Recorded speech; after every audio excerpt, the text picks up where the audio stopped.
Tel le reflux des marées, l'histoire est un éternel recommencement. Si vous avez la rêve, GG à vous. On avait déjà abordé le sujet, souvenez-vous, et ça recommence. Brièvement, ils organisent un film de western avec un casting entièrement noir pour faire un western black, entièrement black à 100%. Problème, une des actrices noires castées pour le film est jugée pas assez noire, selon le Pantone apparemment. Et du coup, elle se mange du harcèlement, du racisme, parce qu'elle est pas assez noire. Alors qu'elle est noire. On atteint des degrés.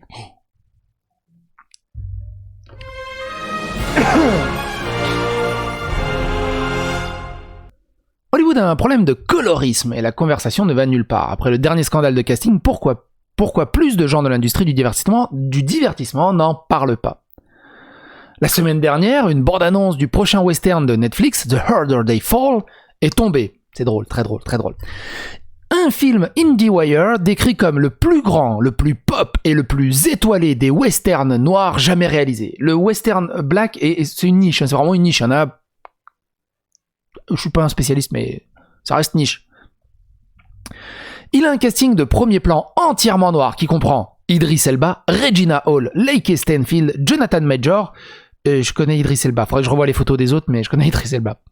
Le film a l'air à première vue plutôt bon, une interprétation rafraîchissante d'un genre fortement dominé et associé à la blancheur. Il coche de nombreuses cases de diversité arbitraires sur lesquelles certaines personnes s'appuient pour décider si un film fait correctement la représentation, une distribution à prédominance noire, des producteurs noirs, un scénariste-réalisateur noir, bref, beaucoup de lumière. Et pourtant, le casting de l'une des stars du film, Zazie Beetz, c'est mieux, à juste titre, soulevait quelques sourcils. Zazie Beetz, Zazie Beetz, j'imagine que c'est Zazie Beetz, de toute façon il y a 2 E, donc c'est Zazie Beetz. Vous la connaissez forcément si vous avez vu Deadpool 2. C'est pour moi une des femmes qui a le plus de charme que j'ai pu voir au monde. Dans son rôle dans Deadpool 2, bordel de merde, j'ai revu plusieurs fois le film juste à cause d'elle. C'est ouf. C'est ouf. C'est juste ouf. Elle a un truc. C'est juste ouf. Bref. Elle est pas serbe. Enfin, il y a des noirs serbes, mais voilà, elle est pas d'origine serbe. D'usine, elle n'est pas serbe.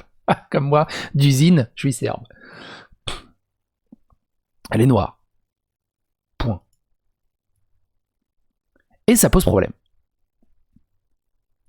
Et ça, on en avait parlé. Souvenez-vous. On avait fait une vidéo, Idris Elba, pas assez noir. Idris Elba! Mais surtout, en fait, c'est une actrice noire accusée de blackface. Attends, quoi? Que je vous invite aussi à regarder. Et tout cela revient également, évidemment, à, on va dire, à un maître étalon qui est Anne Boleyn noire et le problème de MJ Fermella. Parce que et Anne Boleyn et les problèmes du tokenisme progressiste. Il faut absolument regarder ces deux vidéos, ces deux dernières vidéos que je vous ai conseillées, pour comprendre à peu près là où on arrive ici. Le problème de Anne Boleyn noire, c'est qu'à un moment, MJ dit mais c'est complètement scandaleux, ça serait complètement scandaleux d'avoir un Black Panther blanc.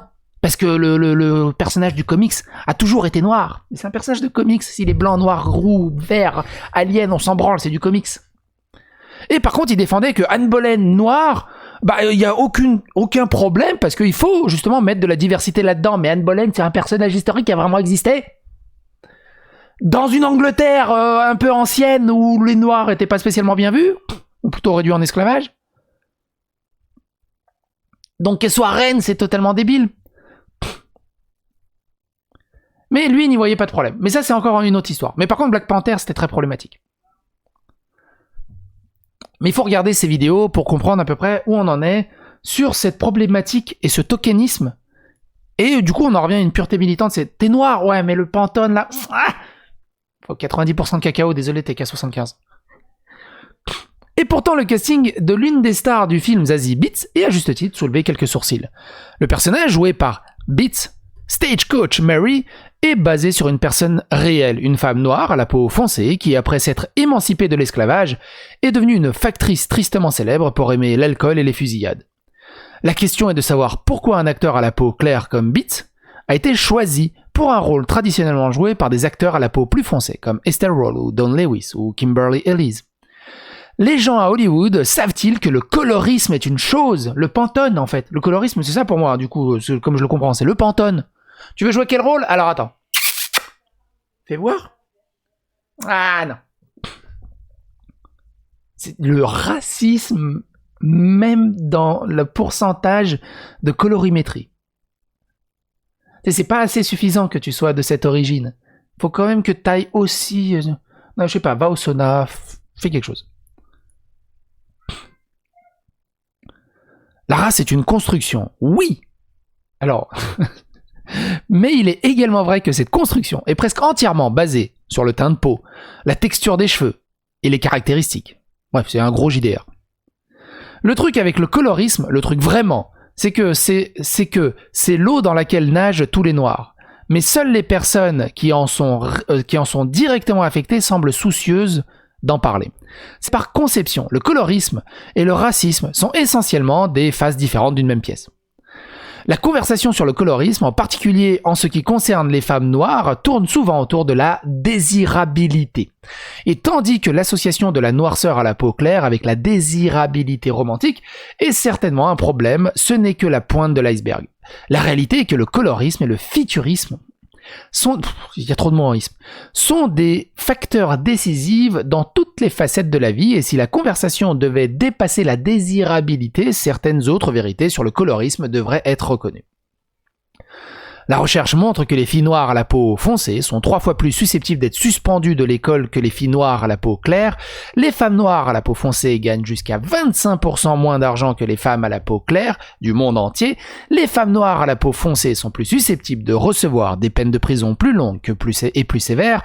Ils sont plus susceptibles d'être perçus comme dangereux ou agressifs. Ils sont plus susceptibles d'être victimes de brutalité policière et de violences conjugales, et ainsi de suite. Sur quoi ils se basent? Pour toutes les discussions, débats, appels aux controverses liés à la diversité qui ont surgi au cours des dernières années, on pourrait penser que l'omniprésence du colorisme et de la culture pop serait au premier plan de la discussion sur le racisme dans l'industrie. Mais ce n'est pas le cas et il y a une raison.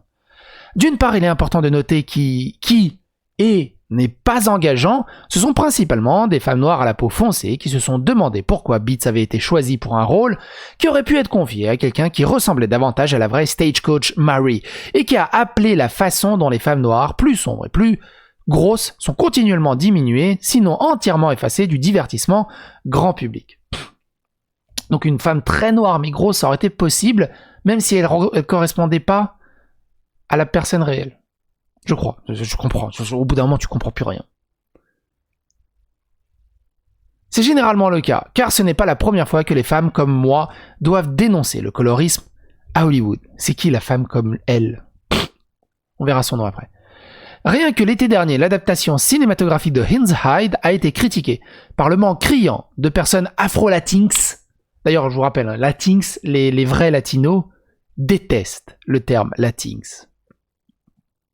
Ils le prennent vraiment de manière ultra péjorative. À la peau foncée dans sa distribution. Le tollé suscité par le casting de coloristes surgit constamment chaque fois que Zoe Saldana ou Alexandra Shipp, Zoe Saldana, donc c'est celle qu'on avait vue, une actrice noire accusée de blackface, ou Zoé Kravitz, je connais pas Zoé Kravitz, tiens, on va aller voir à quoi elle ressemble Zoé Kravitz, ou alors ça me dira quelque chose. Je crois que c'est son sourire, Zazie Beetz. J'aime bien les sourires, vous voyez pas ma souris. Hello ma souris.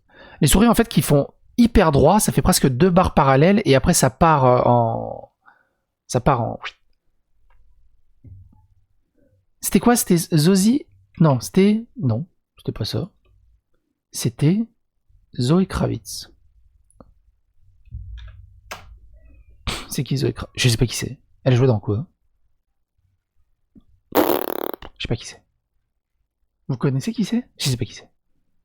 Ah mais Zoé Kravitz. Ah mais c'est la fille de Lenny Kravitz. Ok, je viens de caler. C'est la fille de Lenny Kravitz, ok. Et une autre personne dont les traits font davantage appel aux normes de beauté blanche assume un rôle conçu à l'origine ou basé sur une femme à la peau foncée. Les gens déposent des plaintes valables et le cycle de l'actualité continue. Le dialogue semble tourner en rond et le fait que les mêmes personnes semblent l'avoir en particulièrement révélateur. Très occasionnellement, un acteur à la peau plus claire comme Thandiwe Newton reconnaîtra la réalité du colorisme dans l'industrie et dans leur propre carrière respective. Oui, mais on se demande si et comment ces reconnaissances équivalent à un vrai changement. Le problème est que les conversations sur les représentations à Hollywood et ailleurs ne vont jamais plus loin. Si le but est de perturber un système qui privilégie la blancheur ou la proximité à la blancheur, peut-il vraiment être perturbé si les personnes qui bénéficient de cette proximité, c'est-à-dire des personnes à la peau claire, ne reconnaissent pas qu'elles le font? En France, ils appellent ça, je crois, des bounties. Ils sont noirs mais blancs à l'intérieur. Il y a une responsabilité à s'engager à perturber, à remettre en cause le privilège qui accompagne la proximité avec la blancheur. C'est-à-dire que maintenant, même si t'es étranger, c'est pas ça que je voulais dire, même si t'es noir ou marron, du coup c'était arabe, mais la génétique a fait que t'as une couleur de peau un peu plus claire, t'es un allié des blancs, t'es proche des blancs, t'es pas, dégage. Ils font du racisme même entre eux, même de même origine. C'est comme moi, si je vois un Serbe et qu'il aime pas le turbo folk, je vais dire, t'es pas un Serbe, dégage. Ça existe aussi. La question est, à qui revient la responsabilité? Est-ce uniquement de la responsabilité d'acteurs comme Beats de reconnaître leur privilège de peau claire et de décliner le rôle qui, selon eux, devrait aller à des acteurs plus sombres? Ou est-ce que la responsabilité incombe finalement à des directeurs de casting comme Victoria Thomas, une femme noire à la peau foncée qui, en plus de travailler sur The Harder They Fall, a également travaillé sur Insecure, The Morning Show, Watchmen, Once Upon a Time in Hollywood et Red Detective? Ou est-ce les producteurs exécutifs et les chefs des studios, les écrivains, les directeurs? Peut-être que c'est littéralement la responsabilité de tout le monde, de tout l'appareil hollywoodien, bordel de merde, c'est un casting entièrement noir, le réalisateur est noir, le producteur est noir, l'écrivain est noir, le chef de casting il est noir. Comment ça se fait que vous avez engagé une demi-noire, une moitié noire, une café au lait? Blablabla. Attends, c'est qui le raciste là-dedans là? C'est ceux qui écrit l'article? Ou ceux qui font le film? Il y a un moment au début du roman de Nella Larsen de 1929, Passing, dans lequel la protagoniste, Irene, se demande si elle était considérée comme une femme nègre et se prélassant dans un bar sur le toit. C'est impossible, pense-t-elle, car les Blancs étaient si stupides à propos de telles choses pour tout ce qu'ils prétendaient généralement pouvoir dire et par les moyens les plus ridicules. Ongles, paumes de main, forme des oreilles, dents et autres pourritures tout aussi stupides. C'est... je me rappelle plus du tout comment ça s'appelle. Ça me rappelle des vieux cours sur l'anthropologie et sociologie des religions, et j'ai fait un peu de sociologie de ce côté-là. Il y avait un vieux truc qui vient de l'Italie,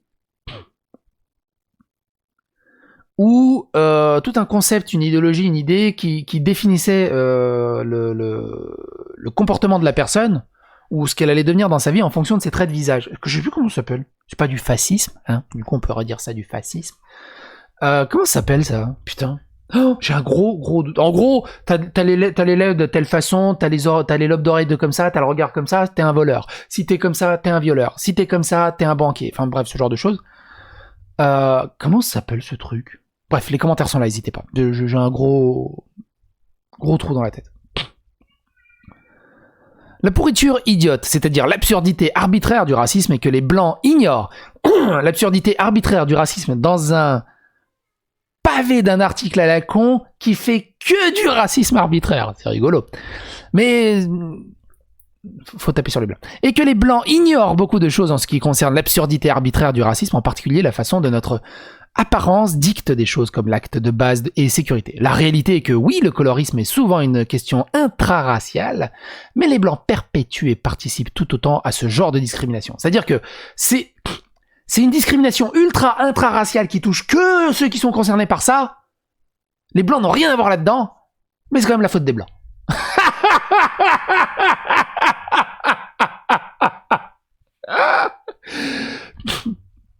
Tout le monde le fait, alors pourquoi tout le monde n'en parle pas? C'est peut-être parce que le colorisme n'apparaît dans le discours que lorsqu'il est lié à la représentation, lorsqu'il est catalysé par le fait qu'une actrice à la peau claire est choisie dans un rôle qui aurait pu être dû aller à quelqu'un de plus sombre. Il n'apparaît jamais dans aucun autre contexte, et pourquoi il a continué à passer inaperçu chaque fois que nous discutions d'inclusion. Du coup, ça me rappelle une autre vidéo que j'avais fait, souvenez-vous. C'était sur la poésie d'investiture de Joe Biden. Oh putain, alors. Oh putain.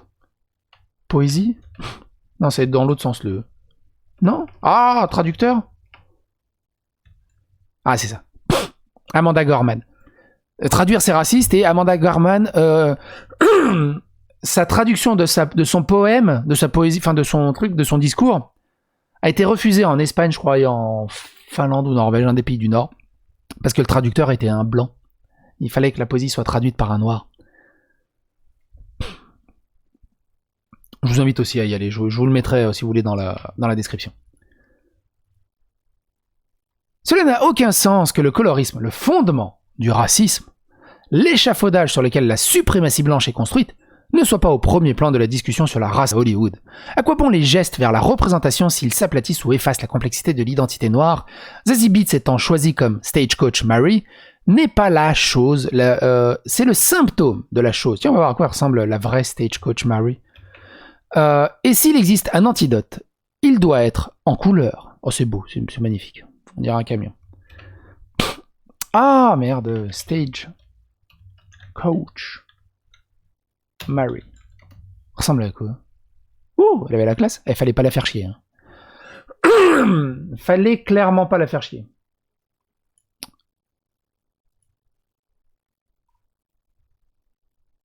Et du coup, Anadana. Ah oui, mais Anadana, on sait pas à quoi elle ressemble, Anadana. J'aurais bien aimé voir à quoi elle ressemble, Anadana. Anadana. Bref. Voir qui c'est qui parle. Ah bah non, attends. Par Zerablay. Anadana, je sais pas qui c'est en bas. Zebablay. Zebablay? Zebablay. C'est joli comme nom, Zebablay. Zebablay. Bah, elle aurait pu jouer Stagecoach Mary. Je sais pas si c'est elle. Je sais pas si c'est elle. Peut-être un homonyme. D'ailleurs, vous avez remarqué qu'il y a plein d'homonymes, mais il n'y a jamais d'hétéronymes. Sur ce, les amis, si cette vidéo vous a plu, n'hésitez pas à la phagoster sur l'algorithme de YouTube, à vous abonner, à liker, à clocher, à commenter, à aider au référencement, à vous abonner, comme je l'ai déjà dit, et à bientôt pour d'autres aventures. Bye. Et vive Zazie Beetz.